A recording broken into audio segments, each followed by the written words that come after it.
Bismillahirrahmanirrahim. Assalamualaikum warahmatullahi wabarakatuh. Alhamdulillah, assalatu wassalamu ala rasulillah wa ala alihi wa sahbihi ajma'in, amma ba'd. Rabbi shrah li sadri wa yassir li amri wahlul 'uqdatam min lisani yafqahu qawli. Hadirin hadirat sidang jamaah salat subuh yang dimuliakan Allah Subhanahu wa taala. Salah seorang ulama besar bahkan bergelar sebagai sufi, yaitu Ibrahim bin Adham, yang mana lahir pada tahun 100 Hijriah, jadi satu zaman dengan Abdullah bin Mubarak. Ibrahim bin Adham ketika ingin melakukan perjalanan musafir dari Mekah ke Masjidil Aqsa, yaitu di Palestina, sebelum dia melakukan perjalanan panjang, dia membeli bekal, yaitu 1 kilogram kurma. Ketika kurmanya ditimbang, ternyata di bawah timbangan itu ada 1 butir kurma. Dan setelah dikresekkan yang 1 kilogram itu, lalu yang 1 biji itu diambil dan dimakan. Setelah dibayar, maka berangkatlah Ibrahim bin Adham menuju ke Palestina, ke Masjidil Aqsa. 4 bulan perjalanan antara Mekah dan ke Palestina, barulah dia sampai. Setelah sampai di Palestina, di Masjidil Aqsa, dia memilih tempat di kawasan Rawah. Dia bertakar kepada Allah Subhanahu wa taala, salat sunnah, membaca Al-Quran, berzikir. Setelah itu dia duduk istirahat. Karena yang namanya seorang sufi, karomahnya sangat banyak, ya, karomahnya sangat banyak sekali. Di antaranya, ternyata dia mendengarkan percakapan 2 malaikat. 2 malaikat ini mengatakan, alangkah luar biasanya ibadah daripada Ibrahim bin Adham. Cuma sayang sekali, dia telah memasukkan ke dalam perutnya 1 biji kurma. Setelah itu hilanglah suara 2 malaikat tersebut, dan Ibrahim bin Adham berpikir dan merenung sejenak. Ya, ada apa dengan percakapan malaikat itu? Dan setelah dia merenung dan dia ingat bahwa waktu di Mekah dia membeli kurma 1 kilogram, ternyata di bawah timbangan itu ada 1 biji kurma. Dan itulah yang menyebabkan doanya tidak terkabul, kata malaikat yang dia dengarkan percakapannya.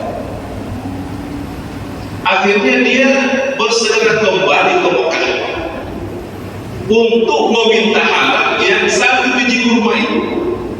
Jadi dia pergunakan waktu 4 bulan lagi, yang mana baru saja sampai di Palestina, di Masjidil Aqsa, baru saja sampai dan muter balik kembali ke Mekah untuk minta halal daripada 1 biji kurma.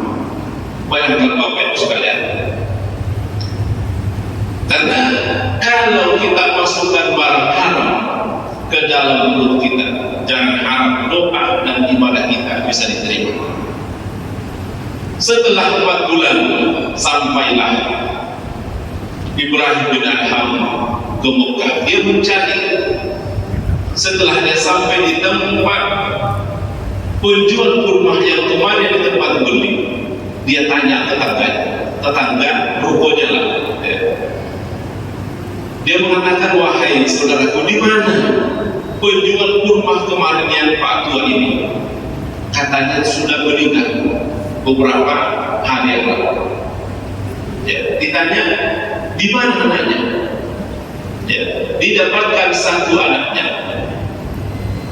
Nah, Ibrahim bin Adham mengatakan, dia ceritakan perihal kemarin mengenai satu biji kurma. Anaknya mengatakan, itu saya tidak permasalahkan, tetapi ahli waris bapak saya itu, ayah saya itu masih ada 12 orang, masih ada 11 orang.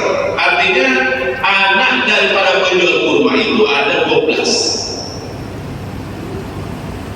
Dan Ibrahim bin Adham terus mencari dan mencari anak daripada penjual kurma tersebut. Barulah setelah dia dapatkan dan meminta halal satu biji kurma itu, baru lega hatinya setelah dia mendapatkan ahli waris daripada penjual kurma.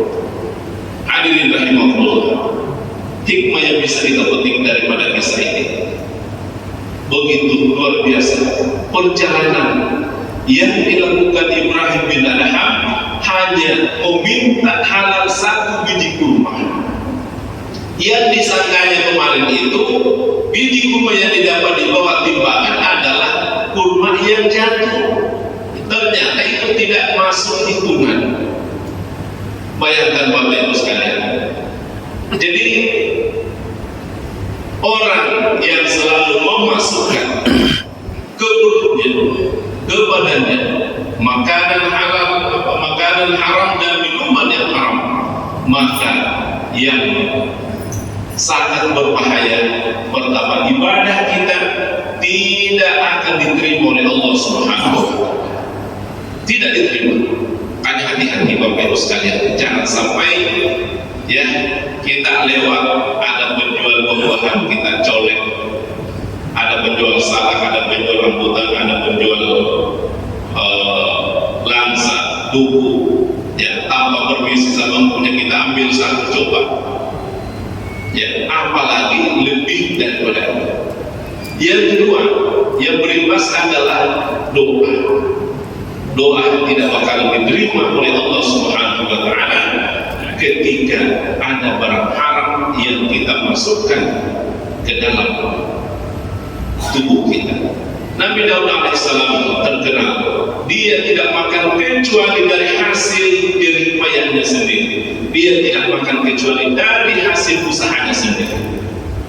Kalau kita bayangkan pada saat sekarang ini, pada zaman kita sekarang ini, berapa banyak orang yang melakukan transaksi yang dapat merugikan banyak orang, mempekerjakan orang, tetap tidak sesuai dengan hasil dan jerih payah mereka. Kenapa? Karena mereka lebih banyak dia ambil daripada orang yang dipekerjakan. Artinya haknya orang diambil. Nah, inilah yang sangat luar biasa dan membahayakan terhadap diri orang tersebut, karena malabatalah min suhtin illa kanat an-nar. Sesuatu atau badan kita tumbuh ini disebabkan karena barang haram, maka yang lebih layak adalah neraka. Ini yang saya sampaikan, mudah-mudahan memberikan manfaat terhadap kita semua, terutama kepada diri pribadi saya. Billahi taufiq wal hidayah. Wassalamualaikum warahmatullahi wabarakatuh.